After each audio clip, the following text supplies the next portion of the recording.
حال دل جس سے میں کہتا کوئی ایسا نہ ملا، حال دل جس سے میں کہتا کوئی ایسا نہ ملا، بت کے بندے تو ملے اللہ کا بندہ نہ ملا۔ آج جس کو دیکھو کوئی دولت کی حوث میں، کوئی کسی حسن و جمال کی پرستش میں، غیر کی طرف دل اٹکے ہوئے ہیں، اور اللہ کی محبت میں ڈوب کر زندگی گزارنے والے بہت کم نظر آتے ہیں۔ اللہ تعالی ہم پر آج کی اس محفل میں اپنا رحم فرمائے، ہماری من کی شکلوں کو بھی اللہ وقفا وسلام علی عبادہ الذین اصطفیٰ، اما بعد، اعوذ باللہ من الشیطان الرجیم، بسم اللہ الرحمن الرحیم، سبحان ربک رب العزة عما یصفون،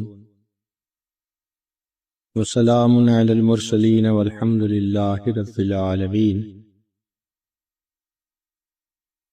اللهم صل على سيدنا محمد وعلى آل سيدنا محمد وبارك وسلم۔ اللهم صل على سيدنا محمد وعلى آل سيدنا محمد وبارك وسلم۔ اللهم صل على سيدنا محمد وعلى آل سيدنا محمد وبارك وسلم۔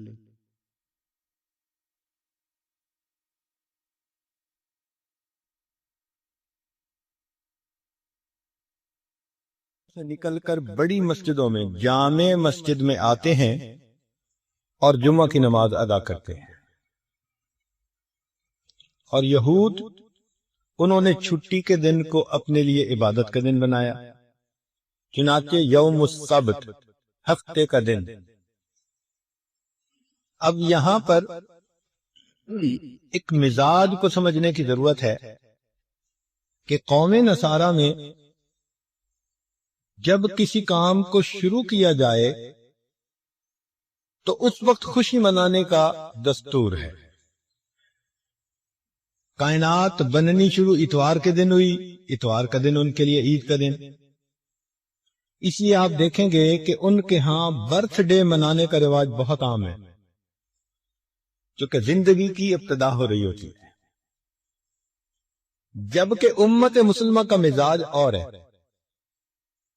ہمارے ہاں کام مکمل ہونے کا دن خوشی کا دن ہوتا ہے، اس لیے ہم کسی بزرگ کے پیدائش والے دن کو خوشی کا دن نہیں اتنا کہتے جتنا ان کا دنیا سے جانے کا دن خوشی کا دن ہوتا ہے کہ کام مکمل ہو گیا۔ اسی لیے اپنے اکابر کے سیرت کے جو جلسے کیے جاتے ہیں تو جس دن ان کی شہادت ہوتی ہے، وفات ہوتی ہے، اس دن سیرت کے جلسے کرتے ہیں۔ یہ جمعہ کا دن اللہ رب العزت کے ہاں شروع سے ہی بہت فضیلت کا حامل رہا، چنانچہ حدیث پاک میں آتا ہے کہ افضل الایام جمعہ، ہفتے کے 7 دنوں میں سے جو افضل دن ہے وہ جمعہ کا دن۔ فیہ خلق آدم، اللہ تعالیٰ نے آدم علیہ السلام کو جمعہ کے دن پیدا کیا، یعنی ان کے بدن کو بنایا۔ فیہ نفخ آدم، اور جمعہ کے دن ان میں روح بھی ڈالی، جسد بھی جمعہ کے دن، پھر جمعہ کے دن اس میں روح بھی ڈال دی گئی۔ پھر جب فرشتوں کا امتحان ہوا اور آدم علیہ السلام کو فرشتوں نے سجدہ کیا، وہ بھی جمعہ کا دن تھا۔ تو آدم علیہ السلام کو اللہ تعالیٰ کی طرف سے خلافت ارضی جو ملی وہ بھی جمعہ کا دن۔ اسی لیے جب زمین پر اتارے گئے تھے آدم علیہ السلام تو وہ بھی جمعہ کا دن بنتا ہے۔ حضرت نوح علیہ السلام آدم ثانی کہلاتے ہیں، ان کی کشتی جب طوفان سے بچ کر کنارے لگی تھی، طوفان ختم ہوا تھا، تو وہ بھی جمعہ کا دن تھا۔ سیدنا ابراہیم علیہ السلام جب نار نمرود میں سے نکالے گئے تھے بحفاظت بخریت، وہ بھی جمعہ کا دن تھا۔ پھر سیدنا ابراہیم علیہ السلام نے جو بیت اللہ کی بنیاد رکھی وَإِذْ يَرْفَعُ إِبْرَاهِيمُ الْقَوَاعِدَ مِنَ الْبَيْتِ وَإِسْمَاعِيلُ، تو وہ بھی جمعہ کا دن تھا۔ حضرت ابراہیم علیہ السلام نے اپنے بیٹے اسماعیل علیہ السلام کو جو قربان کیا تو ذی الحجہ کی 10 تھی، مگر جمعہ کا دن بنتا تھا۔ حضرت یوسف علیہ السلام کو کنویں میں سے جس دن قافلے والوں نے نکالا تھا تو وہ بھی جمعہ کا دن تھا۔ اور مکہ مکرمہ جس دن فتح ہوا، اللہ تعالیٰ کا وعدہ پورا ہوا، ان الذی فرض علیک القرآن لرادک الی معاد، تو وہ بھی جمعہ کا دن۔ حتیٰ کہ غزوہ بدر جس دن پیش آیا وہ بھی جمعہ کا دن تھا۔ تو جمعہ کے دن کی اپنی ایک تاریخ ہے، اور اللہ تعالیٰ کے ہاں یہ دن بڑے شرف اور عزت کا دن ہے۔ اس کو جمعہ اس لیے کہتے ہیں کہ مسلمانوں کا اجتماع ہوتا ہے۔ عام نمازیں بے شک اپنے محلے کی مسجدوں میں پڑھیں، لیکن جمعہ کے دن فرمایا کہ تم ذرا بڑی سطح پر جامع مسجد کے اندر جا کر جمعہ کی نماز ادا کرو۔ اس لیے جمعہ کی نماز کے لیے شرائط ہے، ہر جگہ پر جمعہ کی نماز نہیں ہو سکتی۔ بہت چھوٹی آبادیاں جو دور دور بنی ہوتی ہیں وہاں جمعہ کی نماز نہیں ہوتی، تو اجتماع کی وجہ سے اس کو جمعہ کہا جاتا ہے۔ اس میں مقتدی وعظ و نصیحت سنتے ہیں اور امام ان کو نصیحت کی باتیں سناتا ہے، اس کو خطبہ کہتے ہیں۔ سنت ہے کہ اس کو عربی زبان میں دیا جائے، مگر ہر جگہ لوگ عربی زبان سمجھتے نہیں، تو فقہا نے یہ سوچا کہ بجائے اس کے کہ لوگ اصل مقصد کو حاصل کرنے سے محروم رہیں، تو انہوں نے کہا کہ عربی خطبہ اتباع سنت کی نیت سے وہ انسان بعد میں دے دے، اس سے پہلے کچھ دیر اپنی قوم کو نصیحت کر دے، وصیت کے رنگ میں ان کو اپنی نصیحت سنا دے۔ اور یہ نصیحت اللہ تعالیٰ کو بہت پسند۔ اس کا اندازہ آپ اس بات سے لگائیے کہ عام دنوں میں ہم ظہر کی نماز 4 رکعت ادا کرتے ہیں، لیکن جمعہ کے دن جمعہ کی 2 رکعت فرض ہوتی ہے۔ غور کرنے کی بات ہے کہ اللہ رب العزت کو امام کا اپنی قوم کو نصیحت کرنا، خیر کی طرف بلانا اتنا اچھا لگا کہ اللہ تعالیٰ نے فرمایا کہ اس خطبہ کو میں 2 رکعت کے قائم مقام بنا کر اپنے حق میں تخفیف کر دیتا ہوں، 2 رکعت بھی جماعت سے ادا کر لوگے عبادت پوری ہو جائے گی۔ اس لیے حدیث پاک میں آتا ہے کہ جو آدمی اہتمام کے ساتھ جمعہ کی نماز ادا کرنے آتا ہے، غسل کرے، دھلے ہوئے کپڑے پہنے، خوشبو لگائے، کنگھی کرے اور وقت سے پہلے مسجد میں آئے، تو یہ عمل اللہ تعالیٰ کو اتنا پسند کہ اللہ تعالیٰ پچھلے جمعے سے اس جمعے تک کے درمیان کیے ہوئے تمام گناہوں کو معاف فرما دیتے۔ جمعہ کے دن ایک ساعت اجابت بھی ہے۔ نبی اسلام نے فرمایا کہ ایک گھڑی ایسی ہے، لمحہ ایسا ہے جمعہ کے دن کہ جب انسان دعا مانگے تو اس کی دعا اللہ رب العزت کے ہاں قبول ہو جاتی ہے، اس کو ساعت اجابت کہتے ہیں۔ بعض علماء نے فرمایا کہ جب امام خطبہ دیتا ہے تو 2 خطبوں کے درمیان جو توقف ہے، تھوڑا سا وقوف کرتا ہے، وہ جو وقفہ ہے وہ ساعت اجابت ہے، اس میں دعا کرے تو قبول ہوتی ہے۔ لیکن دوسرے علماء نے یہ کہا، محققین نے، کہ سیدہ فاطمہ الزہرا رضی اللہ تعالیٰ عنہ کی روایت ہے، وہ فرماتی ہیں کہ جمعہ کے دن عصر اور مغرب کے درمیان اللہ نے ساعت اجابت رکھی ہے، لہذا جو آدمی جمعہ سے دن عصر سے مغرب کے درمیان عبادت میں بیٹھا رہے، دعا کرتا رہے، تو یقیناً اس کی دعا اللہ رب العزت کے ہاں جلدی قبول ہو۔ ویسے بھی جمعہ کے دن عصر کے بعد اپنی جگہ پر بیٹھے ہوئے ایک درود شریف پڑھے، اللہم صلی علی سیدنا محمد النبی الامی وعلی آلہ وسلم تسلیما، تو 80 مرتبہ پڑھنے پر اللہ تعالیٰ 80 سال کے گناہوں کو معاف فرما دیتے۔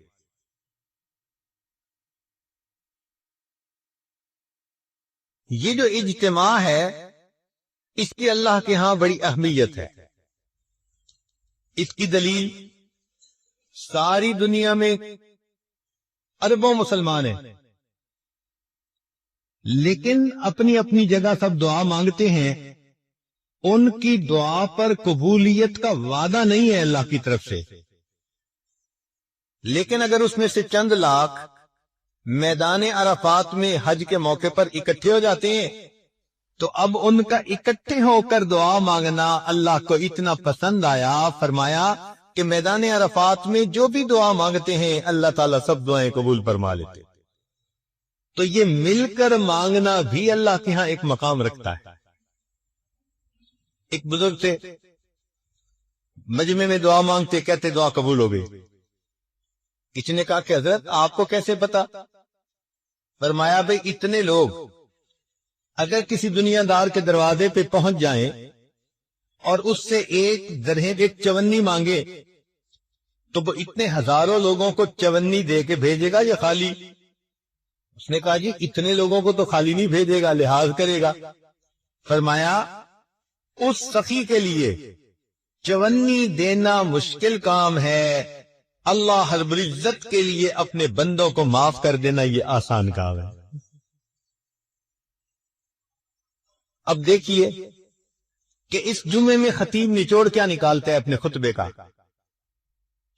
واعظ و نصیحت کی باتیں کر کے آخر پر خطیب یہ کہہ رہا ہوتا ہے کہ وَلَذِكْرُ اللَّهِ تَعَالَى أَعْلَى وَأَوْلَى وَأَجَلُّ وَأَتَمُّ وَأَهَمُّ وَأَكْبَرُ وَاللَّهُ يَعْلَمُ مَا تَصْنَعُونَ۔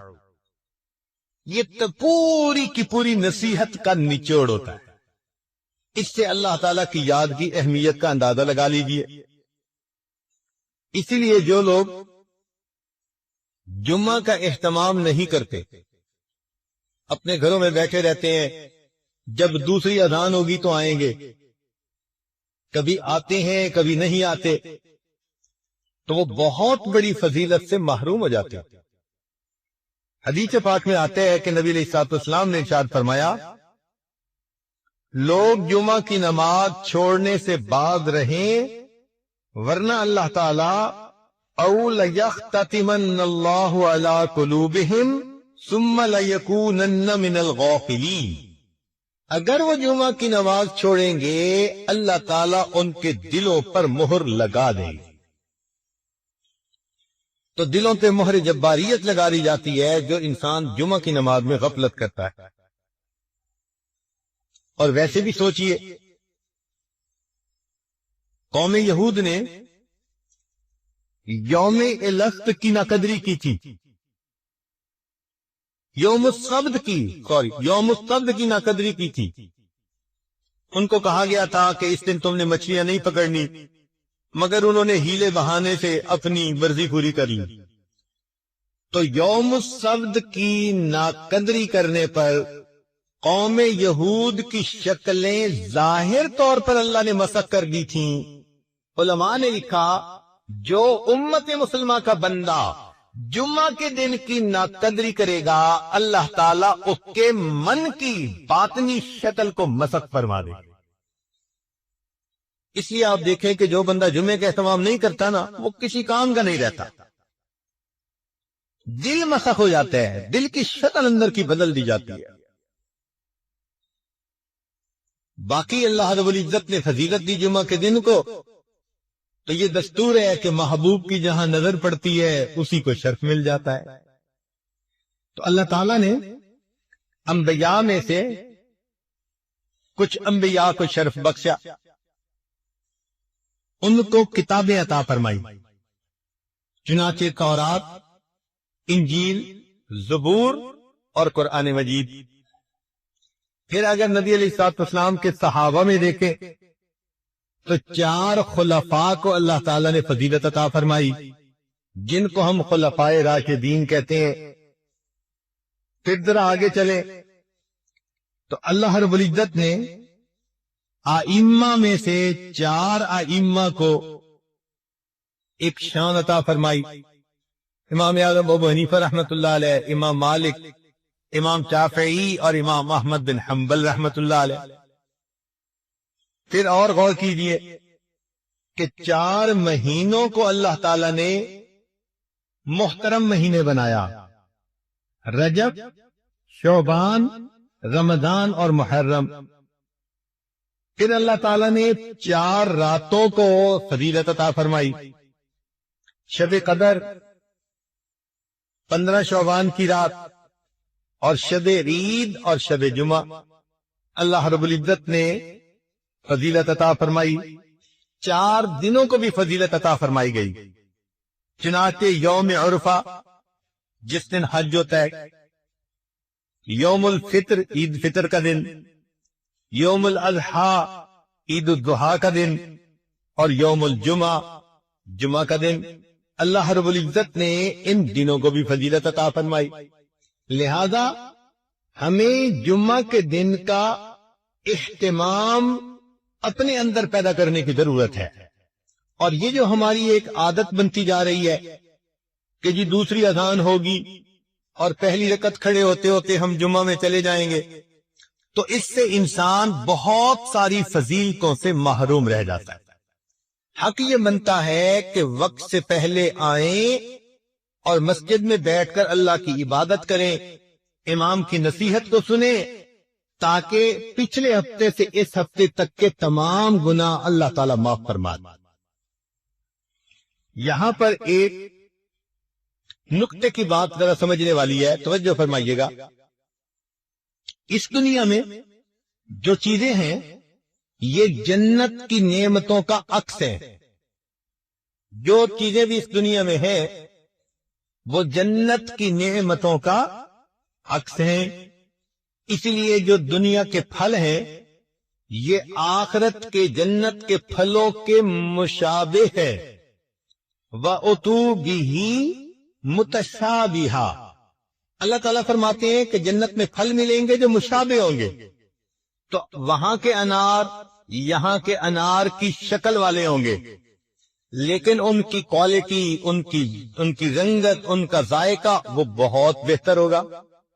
مگر یہ نہیں ہو سکتا کہ وہاں کے انار یہاں کے آلو کی طرح، یا یہاں کے امرود وہاں کے کیلے کی طرح، نہیں، جو شکل یہاں ہے شکل وہی ہوگی، لیکن کوالٹی کے اندر فرق ہوگا، تو مشابہت ہوگی۔ جب ان پھلوں میں مشابہت، تو جیسے دنیا کے گھر ایسے آخرت کے گھر وہ بھی اسی طرح ہوں گے، دروازے ہوں گے، کھڑکیاں ہوں گی، دیواریں ہوں گی، چھت ہوگی، جیسے گھر بنتے ہیں۔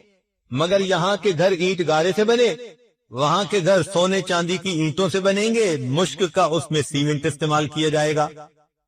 اور بعض لوگوں کو اللہ تعالیٰ سرخ یاقوت سے بنا ہوا پورا گھر عطا فرما دیں گے، مگر مشابہت ہوگی۔ اور آگے دیکھیے، جیسے دنیا کی عورتیں ہیں، جنت کی عورتیں بھی بالکل اسی طرح ہوں گی، گو کہ ان کا حسن و جمال اس وقت کی عورتوں کے حسن و جمال سے بہت زیادہ۔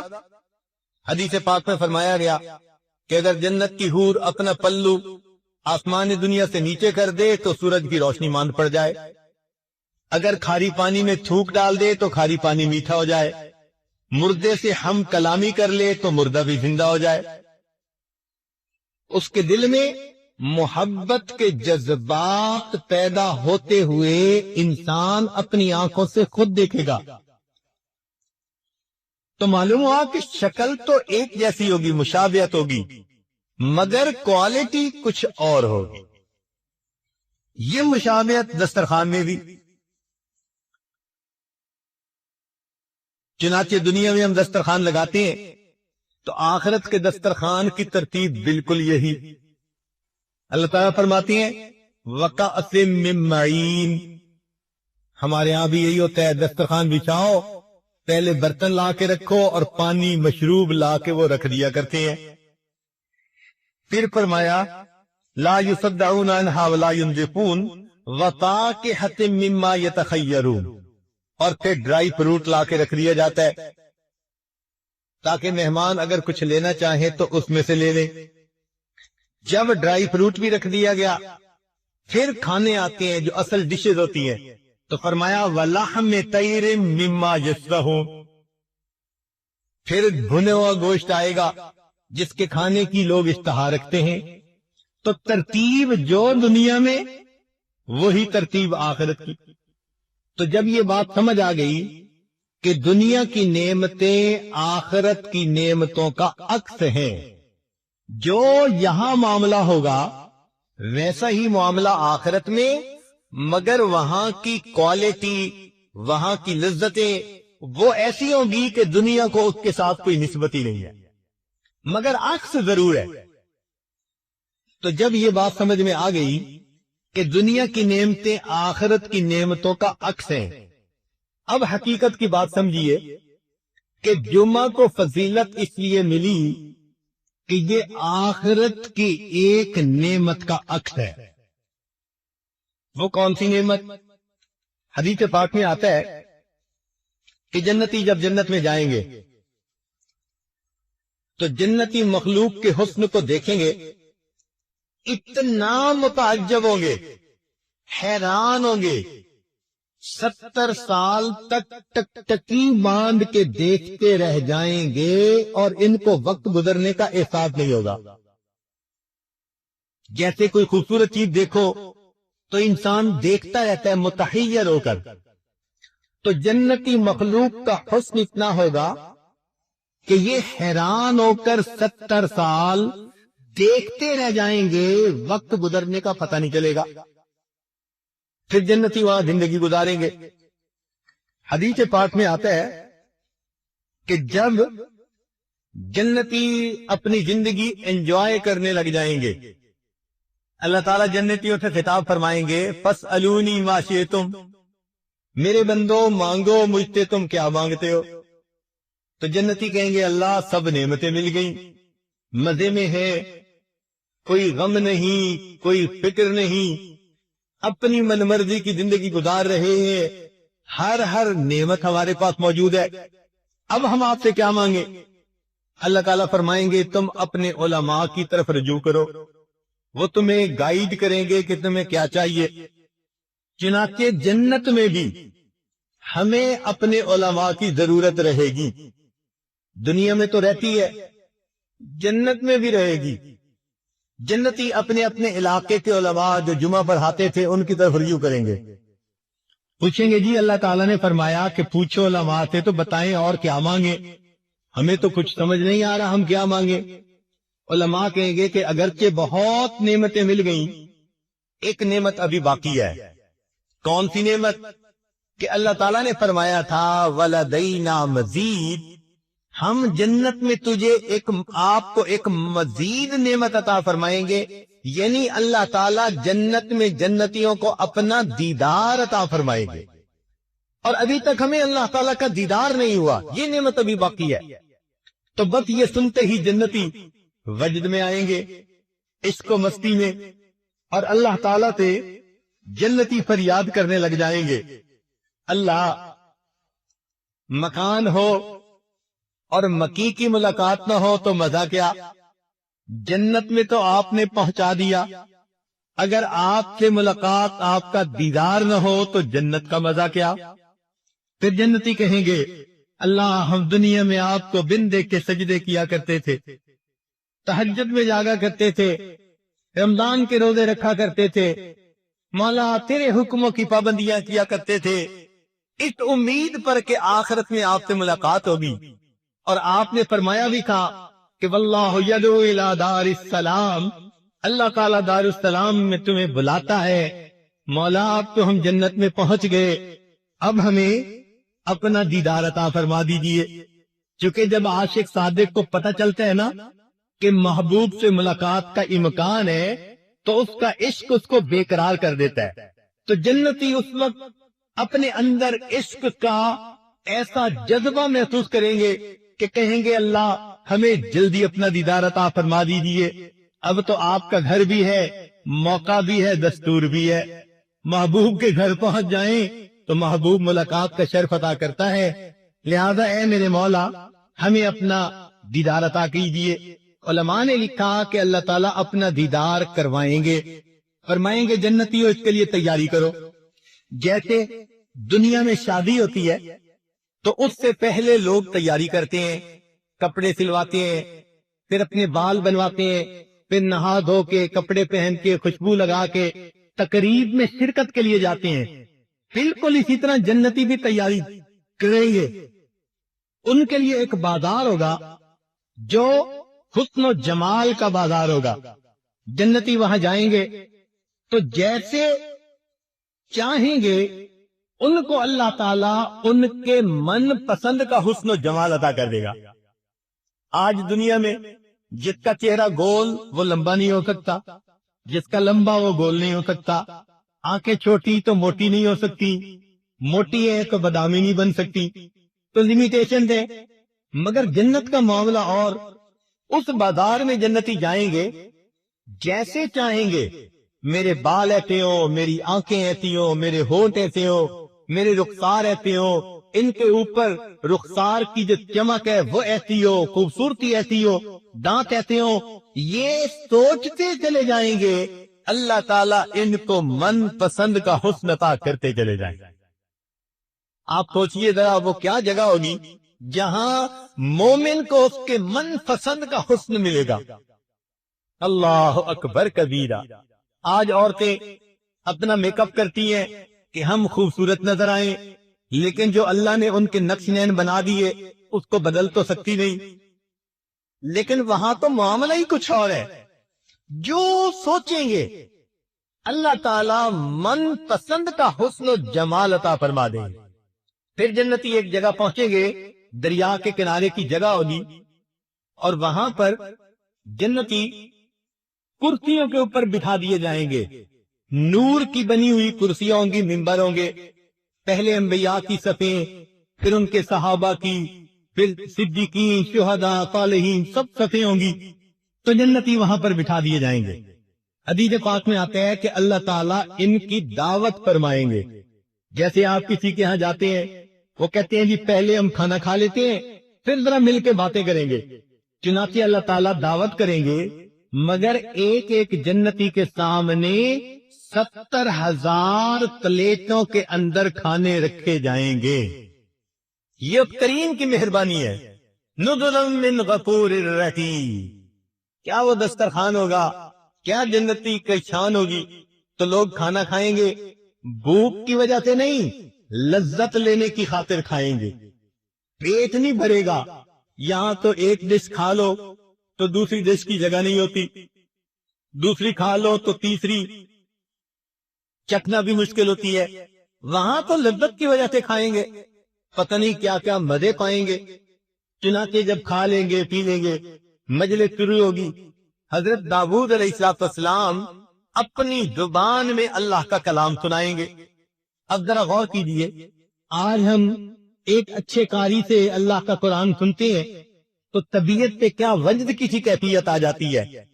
تو کائنات کے جتنے بھی انسان ہیں ان میں سب سے زیادہ خوش آوازی اللہ تعالیٰ نے داؤد علیہ السلام کو عطا فرمائی. لہن داؤدی مشہور ہے. قرآن مجید میں ہے کہ جب وہ گبور پڑھتے تھے تو چلتا پانی رک جاتا تھا، پرندے ان کے جو ہے وہ کندھے پہ آ کر بیٹھ جاتے تھے. اللہ اکبر، کیا آواز ان کی سریلی ہوگی، کیا سوز ہوگا ان کی آواز میں. وہ اللہ کا قرآن سنائیں گے.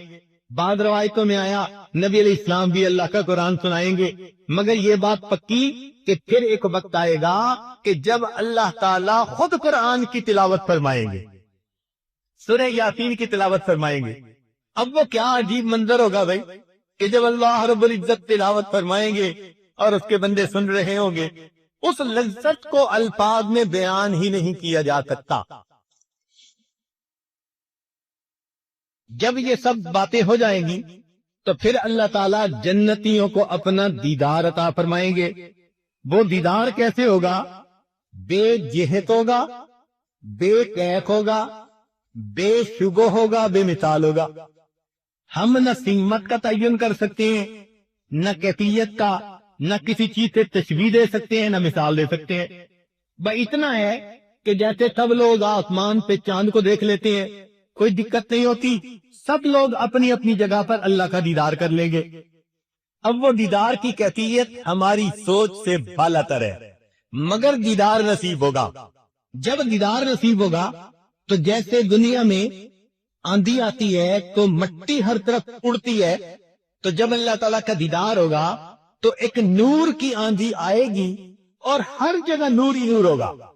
وہ نور جنتیوں کے چہروں پہ سج اور خطیب سے قریب تر بیٹھنے کی کوشش کرے گا.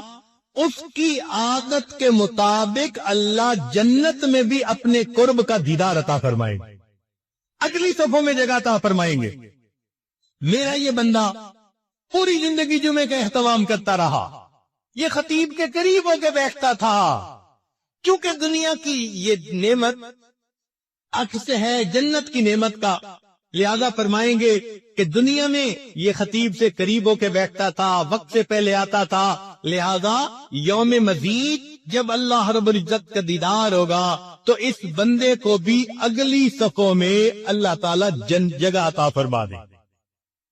اور امام ربانی مجدد ثانی رحمت اللہ علیہ نے ایک نقطہ لکھا، وہ فرماتے ہیں کہ جس کیفیت کی نماز بندہ دنیا میں پڑھے گا اللہ تعالی اسی طرح اس کو جنت میں اپنا دیدار عطا فرمائیں گے.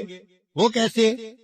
کہ اگر نماز کے اندر اس کے دل میں دنیا کے وساوس آتے رہتے ہیں تو یہ تمام وسوسے جنت میں اللہ تعالی کا جب دیدار ہوگا اس کے اوپر نورانی پردے بن جائیں گے، تو پردوں کے اندر سے اس کو دیدار ہوگا. جو شخص اس دنیا میں ایسی نماز پڑھے گا کہ اللہ کے سوا کوئی اور دھیان نہیں ہوگا، اللہ تعالیٰ بغیر کسی پردے کے جنت میں اپنا دیدار عطا فرمائے.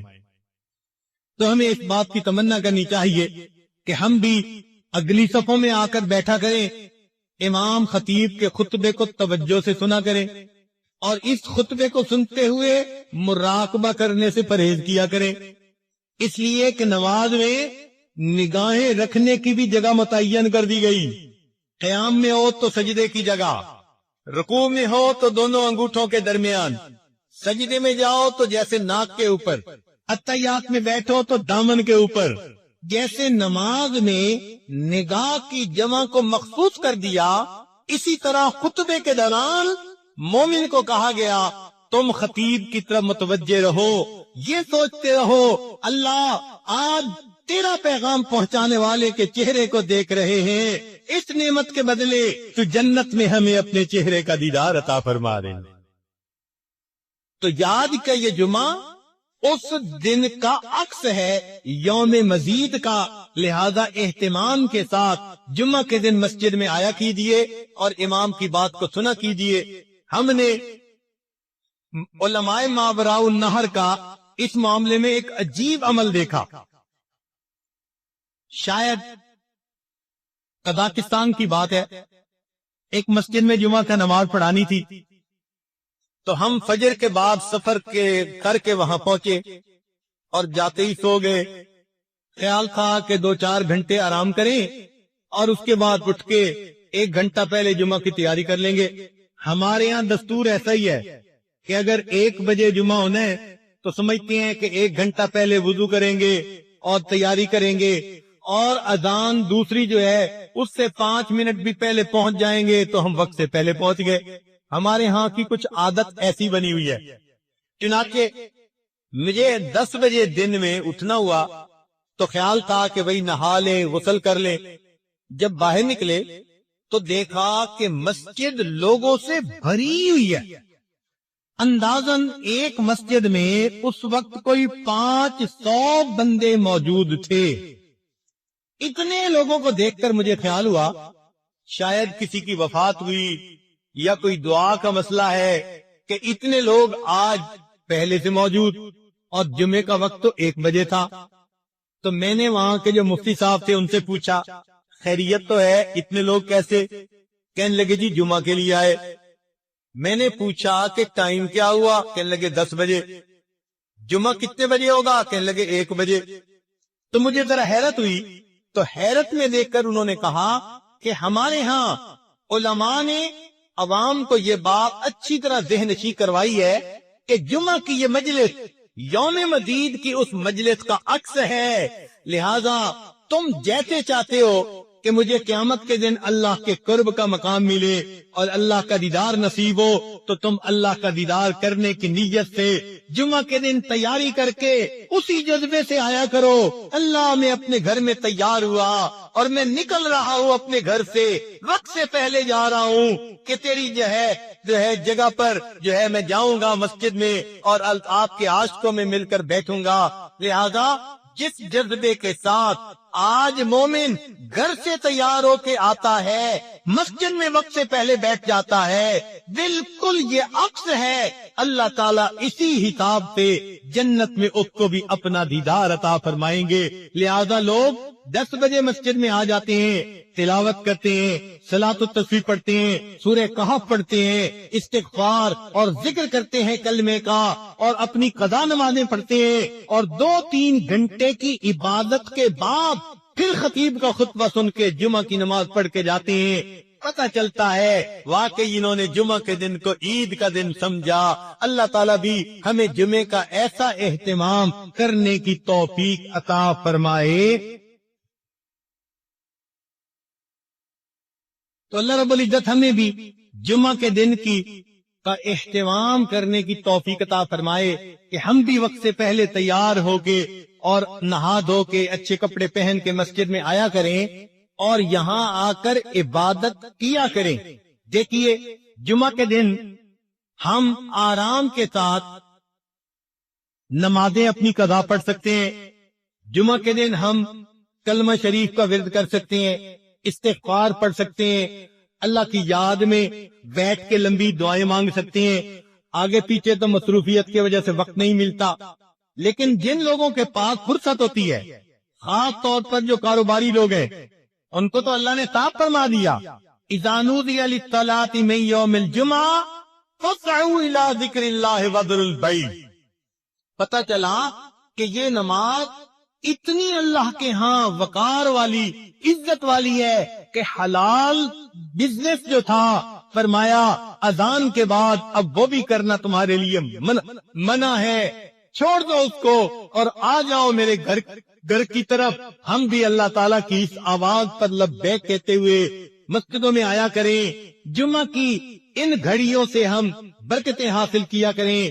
ہم ایک طرف تو جمعہ کی برکتیں حاصل نہیں کرتے اور دوسری طرف پھر شکوے کرتے پھرتے ہیں، پریشانیاں دور نہیں ہوتی، مصیبتیں ختم نہیں ہوتی. اور جی کیا کریں، پریشان ہے، پتہ نہیں کوئی کیا وقت ہو گیا، کسی نے کاروبار باندھ دیا، رشتے باندھ دیے. یہ سب ہاتھوں کی اپنی کمائی ہوتی ہے. اللہ تعالیٰ نے جو موقع دیے اپنی ذات سے حاصل کرنے کے، ان موقعوں کو ضائع نہ کیجیے. جمعے کا اہتمام پیدا کر لیجیے، بلکہ جمعے کے دن کو کہ اس وقت کو غنیمت سمجھ کر اللہ کی عبادت میں کچھ وقت جو ہے وہ لگایا کیجیے. مسجد میں آ کر فقط خطیب کا خطبہ ہی نہیں سننا ہوتا، بلکہ اس میں نمازیں پڑھ کر اپنے رب کو منانا ہوتا ہے، اپنے دل کو دھونا ہوتا ہے. ہفتے میں چلو 1 مرتبہ ہی ہمیں ایسی مجلس مل جائے تو شاید ہمارے دل صاف ہو جائیں. یہ دل کی گندگیاں، یہ دل کے پیمانے جو اس وقت آج خاموش ہو چکے ہیں، دل کے نئے خانے مئے مغرب نے کر ڈالے خاموش، جو آج یہ اندر کا سواد ختم ہو چکا. ہم مسجد میں آیا کریں اور اللہ تعالیٰ سے لو لگا کر بیٹھیں، میرے مولا مہربانی فرما دیجئے گا، ہمارے حال پر رحمت کی نظر فرما دیجئے گا. ہماری اندر کی کیفیت بنے گی. اور اگر ہم جمعے کی نماز بھی نہیں پڑھیں گے، جیسے دفتروں کے بہت سارے لوگ بہانے کر لیتے ہیں، او جی ہم دفتر میں کام کرتے ہیں، ہمیں تو جمعے کی فرصت نہیں ملتی، تو یقین کیجئے جو انسان جمعے کی ناقدری کرتا ہے، اللہ تعالیٰ پھر ان کے من کی شکلوں کو اسی طرح مسخ کر دیتا ہے جیسے یوم السبت کی ناقدری کرنے سے اللہ نے یہود کی شکلوں کو مسخ کر دیا تھا۔ چنانچہ مشہور واقعہ ہے، امام شاہ ولی اللہ محدث دہلوی رحمت اللہ علیہ کے بیٹے شاہ عبد العزیز رحمت اللہ علیہ، وہ اپنے گھر کے قریب مسجد بنی ہوئی تھی جس کو مسجد بیت کہتے ہیں، وہیں پر اپنی نمازیں 5 جماعت کے ساتھ ادا کر لیتے تھے، لیکن جمعہ کی نماز کے لیے گھر سے چل کے دہلی کی جو شاہی مسجد ہے وہاں پر آیا کرتے تھے۔ لوگ ان کے ساتھ بڑی محبت کا تعلق رکھتے تھے، ان کا چہرہ اتنا منور تھا، ایک نظر دیکھنے کے لیے لوگ تڑپتے تھے۔ تو حضرت گھر سے چل کے جاتے، ساتھ ایک خادم ہوتا تھا، چنانچہ جمعہ کے لیے جاتے، مگر کچھ وقت کے بعد حضرت کا معمول بدل گیا۔ جب آپ باہر نکلتے سر کے اوپر ایک کپڑا ڈال لیا کرتے تھے، بازار میں سے گزرتے ہوئے اور اس طرح مسجد پہنچتے تھے۔ آپ کا خادم بھی حیران، لوگ بھی حیران۔ اب کئی خادم جن کو خدمت کرتے کرتے کافی وقت گزر جائے، وہ ذرا آدمی کے ساتھ بڑے کھلی بات کرنے کے عادی بن جاتے ہیں۔ تو ایک دن خادم نے کہا، حضرت ہفتہ پورا تو یہ لوگ انتظار میں رہتے ہیں اور آپ کی ایک جھلک دیکھنے کے لیے گھروں سے آ کر راستے میں آپ کے منتظر ہوتی ہیں، اور آپ کے استغنا کا یہ عالم کہ جب جاتی ہیں تو اپنے اوپر آپ اس طرح رومال ڈال لیتی ہیں کہ ان کو چہرہ ہی نظر نہیں آتا۔ یہ کیا بات ہوئی؟ جب حضرت نے یہ بات سنی تو اپنا رومال اتار کر اس کے سر کے اوپر ڈال دیا۔ ایسا تصرف تھا اللہ کی طرف سے، ان کے ہاتھ پہ یہ کرامت صادر ہوئی کہ وہ جو ان کا خادم تھا، جب اس نے دیکھا تو اس کو بازار کے اندر انسان تو تھوڑے نظر آئے اور جانور چلتے ہوئے زیادہ نظر آئے۔ حیران ہو گیا، حضرت یہ کیا معاملہ؟ فرمایا اللہ تعالیٰ نے میرے دل کو اتنا صاف کر دیا ہے، یہ آئینہ بن گیا ہے اور لوگوں کے اندر کی شکلیں اس آئینے کے اندر مجھے دکھائی دیتی ہیں، اس لیے میں جو اپنے سر کے اوپر کپڑا کر لیتا ہوں، میں ان کو اپنے دیدار سے نہیں روکتا بلکہ میں اپنی نگاہوں کو بچاتا ہوں۔ میرے دل میں کوئی بدگمانی کسی کے بارے میں پیدا نہ ہو جائے کہ میں نے اللہ کے بندوں کو ان کی اصلی شکلوں کی حالت میں دیکھا۔ بالکل اسی طرح کا واقعہ حضرت امام جو ہے احمد علی لاہوری رحمت اللہ علیہ، امام التفسیر جو تھے، ان کے بارے میں آتا ہے، اپنی بات وہ خود سنایا کرتے تھے اپنے درس قرآن میں۔ فرماتے تھے کہ میں ایک مرتبہ بازار میں جا رہا تھا، میں نے ایک اللہ کے ولی کو دیکھا، میں نے قریب ہو کر ان کو سلام کیا۔ جب سلام کیا تو انہوں نے مجھ سے سوال کیا، احمد علی انسان کہاں بستے ہیں؟ جب میں نے ان کی یہ بات سنی تو میں نے ادھر ادھر دیکھا، بازار لوگوں سے بھرا ہوا تھا۔ میں نے کہا کہ یہ سب انسان ہی تو ہے۔ انہوں نے یہ بات سن کر ایک حیرانی کی نظر ڈالی اور فرمانے لگے، یہ سب کے سب انسان ہیں۔ فرمایا ان کی آواز میں کوئی ایسی تاثیر تھی، میرے اوپر ایسی کیفیت ہو گئی کہ میں نے جب دیکھا تو مجھے بازار کتے بلے خنزیر سے بھرا نظر آیا، کوئی شکل انسانوں والی تھی۔ فرماتے ہیں جب میری یہ کیفیت ختم ہوئی، میں نے دیکھا کہ وہ اللہ والے جا چکے تھے۔ حضرت یہ واقعہ سنا کر اپنے درس قرآن میں کہا کرتے تھے کہ لوگوں رب تو سب کا ایک، یہ کہا کرتے تھے کہ لوگوں رب تو سب کا ایک، رب کا کوئی ایک، لوگوں رب تو سب کا ایک اور رب کا کوئی قسمت والا ہوتا ہے جو واقعی اپنے آپ کو کبیرہ گناہوں سے بچاتا ہے اور اپنی من کی شکل کی حفاظت کر کے اندر سے بھی انسان والی حالت پہ زندگی گزارتا ہے۔ ورنہ تو آج خواہشات کی اتنی اتباع ہونے لگ گئی، شیطان کے رستے پہ اتنا چلنے لگ گئے کہ ظاہر کی شکل انسانوں والی ہے اور من کی شکل تو اللہ جانتا ہے کیا ہے۔ اللہ تعالی ہمارے من کی شکل کو بھی انسانوں والا بنا دے۔ ہمارے حضرت مرشد عالم رحمت اللہ علیہ ایک عجیب بات فرمایا کرتے تھے، فرماتے تھے حال دل جس سے میں کہتا کوئی ایسا نہ ملا، حال دل جس سے میں کہتا کوئی ایسا نہ ملا، بت کے بندے تو ملے اللہ کا بندہ نہ ملا۔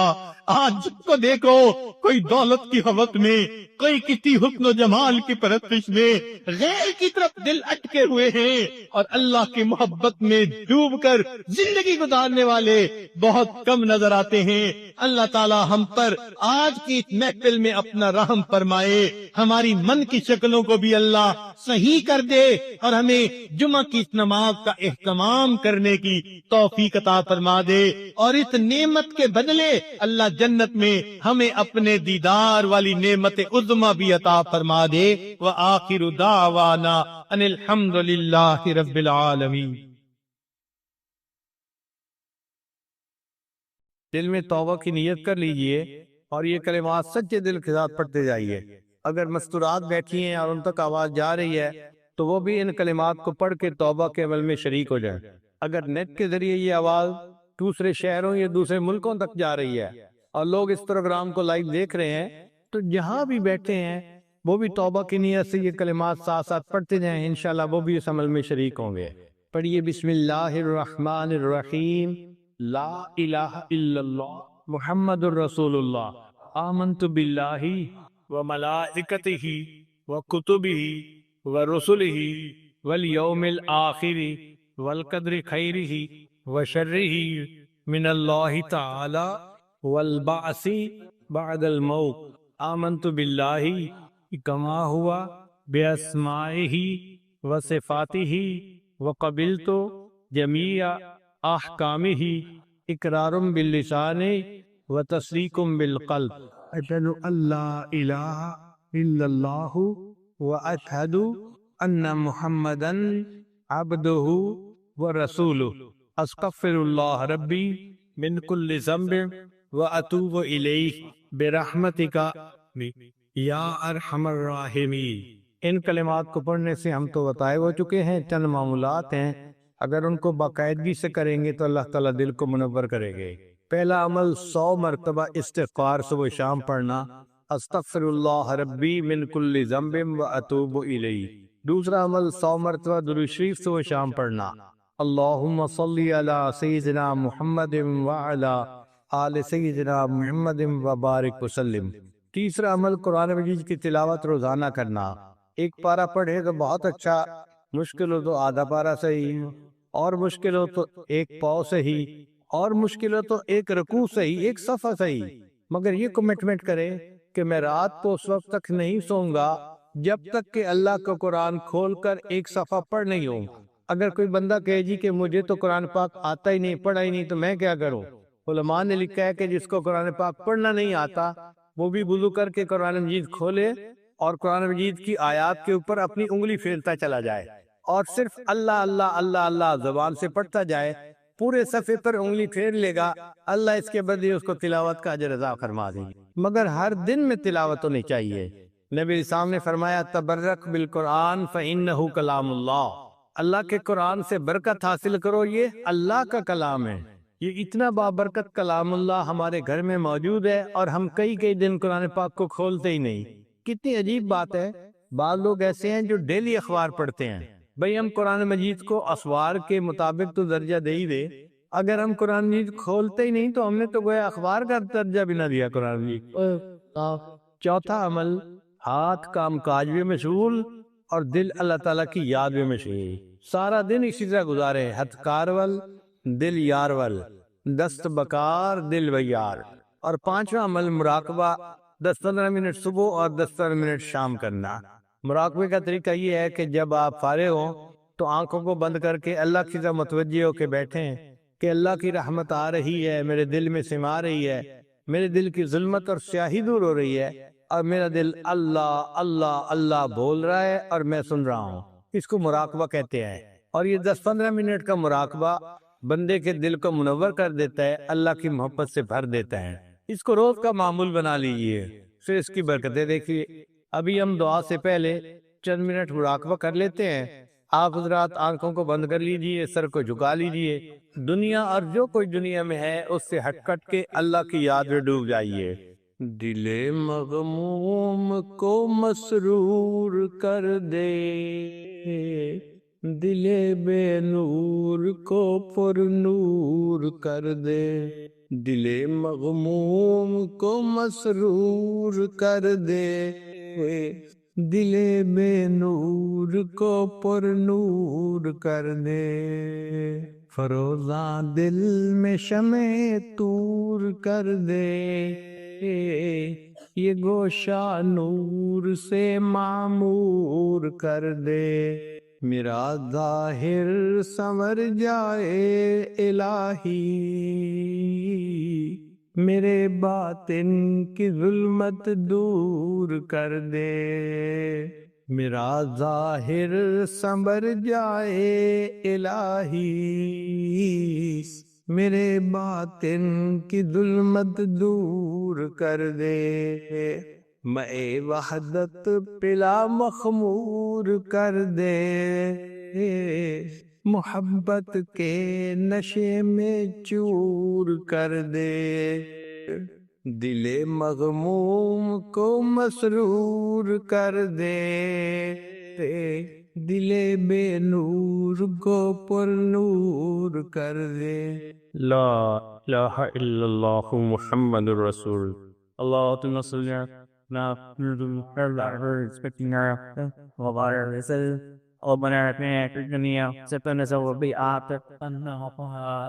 ربنا لا تزغ قلوبنا بعد إذ هديتنا وهب لنا من لدنك رحمة إنك أنت الوهاب۔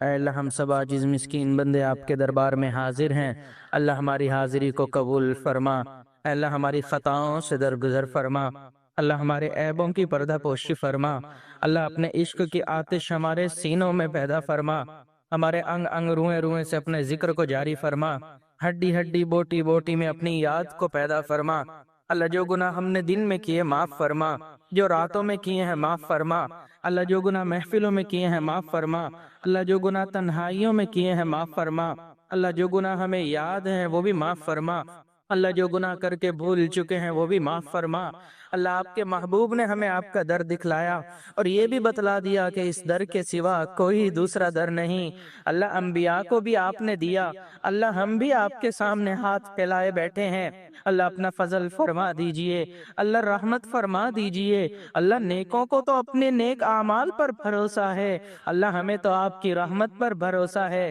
اللہ رحم و کرم والے معاملے فرما، اللہ کبھی بھی اپنے در سے دور نہ فرما، اللہ کبھی بھی نفس و شیطان کے حوالے نہ فرما، اللہ کبھی بھی ظالموں کے حوالے نہ فرما، اللہ کبھی بھی دشمنوں کے حوالے نہ فرما، اے اللہ کبھی بھی ناقدروں کے حوالے نہ فرما، اے اللہ کبھی بھی اپنے در سے دور نہ فرما، اللہ ہمیشہ اپنی سرپرستی فرما، اللہ قدم قدم اپنی مدد شامل حال فرما، اے اللہ جس طرح آسمان کو زمین پر گرنے سے آپ نے روک دیا، اللہ شیطان کو ہم پر مسلط ہونے سے روک دیجئے، اے اللہ ہمیں اپنا ایسا خوف عطا فرما جو ہمیں گناہ کرنے سے روک دے، اے اللہ ہمیں اپنی ایسی محبت عطا فرما جو ہمیں نیک اعمال کرنے پر مجبور کر دے، اللہ بلا حساب و کتاب ہمیں اپنی جنت عطا فرما، اے اللہ ہم جہنم سے پناہ مانگتے ہیں، اللہ ہمیں پناہ عطا فرما، اے اللہ اس سے پہلے کہ ہماری ظاہر کی آنکھیں بند ہو جائیں، اللہ من کی آنکھیں کھلنے کی توفیق عطا فرما، اللہ اس سے پہلے کہ لوگ ہمیں کلمہ پڑھائیں، اللہ ہمیں اپنے اختیار سے کلمہ پڑھنے کی توفیق عطا فرما، اے اللہ اس سے پہلے کہ لوگ ہمیں غسل دیں، اللہ ہمیں غسل توبہ کی توفیق عطا فرما، اللہ اس سے پہلے کہ ہمیں کفن پہنایا جائے، اللہ ہمیں تقوی کی پوشاک پہننے کی توفیق عطا فرما، اللہ اس سے پہلے کہ ہماری نماز جنازہ پڑھی جائے، اللہ ہمیں نماز کی حضوری نصیب فرما، سجدے کا سرور نصیب فرما، رات کے آخری پہر کے مناجات کی لذت نصیب فرما، اللہ ایمان حقیقی کی حلاوت نصیب فرما، اللہ اس سے پہلے کہ ہمیں قبر میں لٹایا جائے، اللہ ہماری قبر کو جنت کے باغوں میں شامل فرما، اللہ اس سے پہلے کہ قیامت والے دن آپ کے سامنے پیشی ہو، اللہ ہمیں اپنی بارگاہ میں قبولیت عطا فرما، اللہ ہمیں تقوی والی زندگی عطا فرما، اللہ ہمیں خاشعین والی زندگی عطا فرما، اللہ ہمیں اپنے محبین والی زندگی عطا فرما، اللہ اپنے عاشقین والی زندگی عطا فرما، اللہ دنیا میں آپ کے اربوں اور خربوں بندے ہیں، وہ سب یہی کہتے ہیں کہ آپ ہمارے ہیں، آپ ہمارے ہیں۔ اللہ آج آپ کے چند بندے اور بندیاں آپ کے سامنے ہاتھ پھیلائے بیٹھے ہیں، اللہ آج آپ فرما دیجئے میرے بندو تم میرے ہو۔ اللہ گناہ معاف ہو جائیں گے، اللہ خطائیں ختم ہو جائیں گی، اللہ رحم و کرم والے معاملے فرما۔ اللہ آپ نے قرآن پاک میں ارشاد فرمایا وَأَمَّا السَّائِلَ فَلَا تَنْهَرْ، سوالی کو انکار نہ کرو، جھڑکی نہ دو۔ اللہ جب ہم جیسے کمزوروں کو یہ حکم ہے کہ ہم سوالی کو انکار نہ کریں، اللہ ہم بھی تو آپ کے در کے سوالی ہیں، اللہ انکار نہ فرمائیے میرے مولا، انکار نہ فرمائیے۔ اللہ ہم نے گھروں میں دیکھا ہے کہ جو بچہ باقیوں کے مقابلے میں زیادہ کمزور ہوتا ہے، ماں باپ محبت کا اظہار زیادہ کرتے ہیں، اس کا خیال زیادہ رکھتے ہیں۔ اللہ آپ کے اربوں اور خربوں بندے ہیں، اللہ ہم ان بندوں میں زیادہ کمزور ہیں، اللہ زیادہ اعمال بھی نہیں ہیں، اللہ ہمارے ساتھ محبت فرما دیجئے، اللہ کرم فرما دیجئے۔ اللہ آپ کی رحمت سے ہم مسجد میں آ گئے، اللہ اب اپنی رحمت سے ہمارے دلوں کو صاف فرما دیجئے۔ اللہ آپ کے محبوب نے ارشاد فرمایا پوری انسانیت کے قلوب آپ کی 2 انگلیوں کے درمیان ہیں، یقلبها کیف یشاء، آپ جس کا دل جس طرف چاہیں پھیر دیتے ہیں۔ اللہ ہمارے دلوں کو نیکی کی طرف پھیر دیجئے، اللہ دلوں میں اپنی محبت پیدا فرما دیجئے، اللہ دلوں سے دنیا کی محبت نکال دیجئے، اللہ دلوں میں اپنے نور کو پیدا فرما، اللہ ہمیں اپنی معرفت عطا فرما، اللہ رحم و کرم والے معاملے فرما، اللہ کبھی بھی نفس و شیطان کے حوالے نہ فرما۔ اللہ دور قریب سے جتنے لوگ یہاں پر آئے، اللہ سب کے آنے کو قبول فرما، اللہ سب کی دلی نیک تمناؤں کو قبول فرما، اللہ ہم سب کو بری نظر سے محفوظ فرما، برے اثر سے محفوظ فرما، جادو ٹونے سے ہماری حفاظت فرما، اللہ برا چاہنے والوں کی برائی سے ہماری حفاظت فرما، اے اللہ محبت، اے اللہ منافقوں سے ہماری حفاظت فرما، اللہ دوستی کے رنگ میں دشمنی کرنے والوں سے ہماری حفاظت فرما، اے اللہ پیٹھ پیچھے برائی کرنے والوں سے ہماری حفاظت فرما، اے اللہ رحم و کرم والے معاملے فرما، اللہ ہمارے تینوں حرم کی حفاظت فرما، اے اللہ ہمارے اس پیارے ملک کی حفاظت فرما، اے اللہ اس ملک کو دین کا قلعہ بنا، اے اللہ ہمارے مدارس عربیہ کی حفاظت فرما، دعوت و تبلیغ کے کام کی حفاظت فرما، اے اللہ خانقاہوں کی حفاظت فرما، اللہ ہمارے علماء کرام کی حفاظت فرما، اے اللہ ہمارے مشائخ کی حفاظت فرما، اللہ پوری دنیا میں جہاں بھی مسلمان موجود ہیں، اللہ تمام مسلمانوں کے جان مال عزت آبرو کی حفاظت فرما، اے اللہ جتنے دور قریب سے خواتین ہیں، یہ دور بیٹھے خواتین اور مرد تک یہ آواز جا رہی ہے، اللہ ان کو بھی ان دعاؤں میں حصہ عطا فرما، اے اللہ آپ کے محبوب نے جو دعائیں اور خیریں مانگی اور آپ کے نیک اولیاء نے جو خیریں مانگی، اللہ وہ خیریں ہمیں بھی عطا فرما، جن شرور سے پناہ مانگی اللہ ہمیں بھی پناہ عطا فرما، اے اللہ جو اولاد نرینہ کے طلبگار ہیں ان کو اولاد نرینہ عطا فرما، اے اللہ جو صاحب اولاد ہیں ان کی اولادوں کو نیکوکار بنا، فرما بردار بنا، والدین کی آنکھوں کی ٹھنڈک بنا، اللہ جن گھروں میں جوان بچے بچیاں موجود ہیں اللہ ان کے مستقبل کو روشن فرما، والدین کے لیے فرض ادا کرنے آسان فرما، اے اللہ جو قرض میں ڈوبے ہوئے ہیں قرض کی ادائیگی کی سبیل پیدا فرما، اے اللہ جو بیمار ہیں اللہ ان کی بیماریوں کو شفاء کاملہ عاجلہ مستمر عطا فرما، اے اللہ بیماریوں کو ختم فرما، اللہ ان کو شفا عطا فرما، اللہ صحت والی زندگی عطا فرما، اے اللہ جو دعائیں مانگنی چاہیے تھی نہیں مانگ سکے اللہ آپ جانتے ہیں، اللہ ہمیں وہ بھی عطا فرما، اے اللہ جو انسانی شکل میں شیطان ہیں اللہ ہماری ان سے حفاظت فرما، ہماری ان دعاؤں کو اپنی رحمت سے قبول فرما، اے اللہ ہمارے حضرت والد صاحب کی زندگی میں برکتیں عطا فرما، اللہ ان کی صحت میں برکتیں عطا فرما، اللہ قدم قدم اپنی مدد شامل حال فرما، اللہ شر پسندوں کے شرور سے ان کی حفاظت فرما، اے اللہ ان کی صحت علم عمل، اللہ ان کی اولاد رشتہ دار اور جتنے ان کے متعلقین ہیں اللہ سب کی زندگی میں برکتیں عطا فرما، اللہ سب کے دلوں میں اپنی محبت عطا فرما، اللہ ہماری قیامت تک آنے والی نسلوں میں اللہ ایمان کو جاری اور ساری فرما، اللہ سب قیامت تک کی نسلوں کو اللہ اپنے دین کے لیے قبول فرما، اللہ ہماری ان دعاؤں کو اپنی رحمت سے قبول فرما، اللہ ہم نے اپنی اوقات کے بقدر مانگا